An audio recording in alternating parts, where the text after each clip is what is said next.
Hey Tribe, today we're going to talk about pain in the front side of the shoulder. We're going to give you 3 exercises that are going to help alleviate pain, strengthen those muscles, and also increase your range of motion. When we think about pain in the shoulder, a lot of us get it into the AC joint. That's going to be sitting right here. Usually when we're pressing up and overhead or we're kind of pulling up, we can kind of feel tenderness or pain that's in this spot. So a lot of us focus on the shoulder and what the shoulder is actually doing and the muscles of the shoulder, the deltoid, the front side and rear deltoid. We might also look at the subscapularis, one of the muscles that passes through the AC joint. We might try to focus on a lot of work up here when in reality it's the bicep that's causing a lot of issues, especially with as much texting we do and keeping that bicep shortened. Driving, typing, all that stuff is going to shorten the bicep, lengthen the tricep, so the bicep is going to cause a little bit of tension up in the front side. The biceps brachii actually connects just past the glenohumeral joint, which is kind of like, you could even feel it on your shoulder. It's kind of like this little thin passageway that we have right in there. And if this bicep is too constricted, or I would say more tension or more tone than the tricep, it's going to cause a lot of issues as that shoulder is going to be pulled forward as well. So if we focus on trying to build some work onto the bicep, it's going to help kind of strengthen the attachment site that sits up there as well, and going to hopefully help alleviate that pain, especially when we're pressing up overhead. So the 3 exercises we're going to go over today are a hammer curl, a supinated curl, and a rotational curl. One thing that I do want to focus on is while we are doing these curls, we want to make sure that we're not just going through the motions, but as we bring that weight up, that we are firing up the bicep and trying to squeeze the bicep at the top to get the most out of it. Also, I highly suggest working on more of the eccentric aspect of this movement rather than the concentric, so this can help focus more on the joint and tendon health, which is pretty much the site of where we're getting that issue from. So Nadine, let's start off with the hammer curl. And with that hammer curl, we're just going to have those palms relatively facing each other, just naturally hanging down. And what I like to do is we do have a little bit of gap here between the hand and the head of the bicep.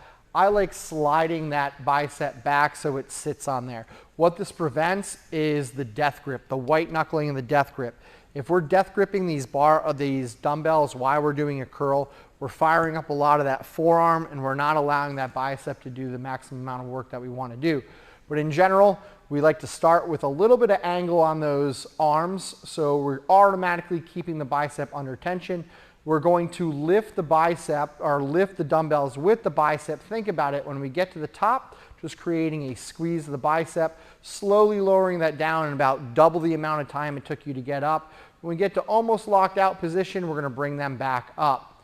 Hold at the top, squeeze the bicep, and continue to lower down. We're going to knock out. It's always good to go through 10, 15 reps in a slow, controlled pattern. 12 is your magical number, was what I'd always like to shoot for in general if we're definitely starting out on these. But really focus also on keeping these elbows pinned like she does. And think about if we're feeling more of a squeeze on the right or left arm while we're working through the hammer curl. The second movement we can do to help alleviate shoulder pain is a supinated curl. So when we're talking about supinated, we're talking about the position of the hands. The way I always remember supination is that if I make my hands turn into like a cup of soup, soup is supinated, so I want to be seeing the palms.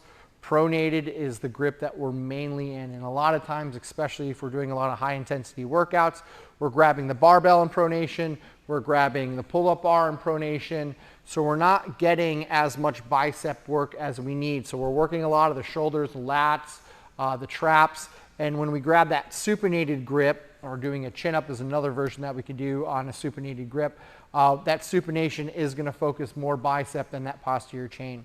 So with that supinated grip, she's going to do the same thing. We're going to rotate those palms up. She's going to pin those elbows. Same thing, we're starting at not fully locked out position, so we have some tension underneath those muscles. Curl them up and then fire up that bicep at the top. If you want to get a little bit more out of this movement, when she comes up to the top, she's almost going to make a waiter's plate with her hands. She's going to bend those palms down And what this is going to do is going to contract that bicep, and you should feel that bicep kicking in a little bit more. And then as we lower, we straighten those wrists. As we come up, we extend those wrists to fire up that bicep a little bit more. So same thing, we want to shoot for the magic number of 12, anywhere between 10 to 15 is what we're looking at. 2 seconds down, 1 second up if you want to kind of keep a little bit more of a tempo and focus on that joint and tendon health. So that is the supinated curl. And the final one we're going to do is going to be the rotational curl. This is really good because we don't just use our biceps like this or like this. Sometimes we're grabbing and rotating, and we want to still work that rotational aspect of that. So we're going to start with the palms in a pronated grip. So they're going to be facing towards the ground. Pronation is this way. And as we rotate and curl them up, we're turning them into a supinated grip. And you're going to find out that you're going to be firing up a couple different muscles into the forearm, into the elbow, as well as the bicep. Now the bicep is named the bicep because it's it has 2 muscles. The tricep is obviously 3, that's where all that comes from. So we do have 2 heads of the bicep. We have the short head and we have the long head, and we're really focusing on that long head of that biceps brachii that's attaching there. So once again, you can put those down, Nadine, thank you. So once again, we're looking at 3 movements for the bicep to help heal the shoulder. We have the hammer curl, which those palms are going to be facing each other. Elbows are going to be pinned, creating that contraction at the top. We're going to go supinated grip, elbows are pinned. Same thing when we come up, we can just raise them up. If we want a little bit more, we're going to be flattening those palms out like waiter's palms. And then finally, we have that rotational grip that we're starting in that pronated grip, rotating up as we come up, and you're going to see that it will attack a different part of the bicep. Try those out. As always, ask us questions, leave comments, do all that fun stuff, like, subscribe if you enjoyed this video, and we'll see you guys next week.